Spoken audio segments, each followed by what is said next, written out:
In an English country garden, there's always work to be done. But for Joanna O'Callaghan, keeping the lawn in check is the least of her worries. Our house is raised up from the ground by about half a metre. Basically, the house sits on piles and there's a void that goes right under the house from this side to the far side. There has to be somewhere for floodwater to go should our brook, which is over here, flood. Joanna and her husband Martin built their dream home on this family plot in Oxfordshire, southeast England, and moved in 2014.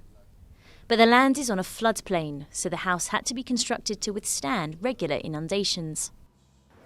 The design was the brainchild of Backer Architects, specialists in houses which embrace living near water. Over the past 12 years, they've come up with a variety of innovative projects, including the UK's first ever so-called amphibious house. An amphibious house is a house that sits on the ground but generally is located near a river or watercourse.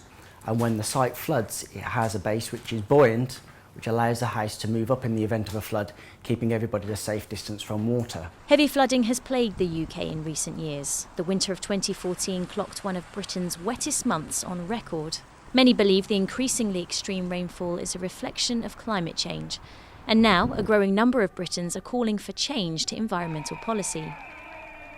Ahead of the Paris Climate Conference, tens of thousands marched through London, armed with both celebrity support and a very clear message. We need those countries to come together and agree on protocols that will bring our fossil fuel emissions down to acceptable levels, and we're going to have to agree it quickly. World leaders from 195 countries are coming together for the conference to agree a legally binding deal on climate change. The aim? To keep global warming less than 2 degrees C above pre-industrial levels by the end of the century.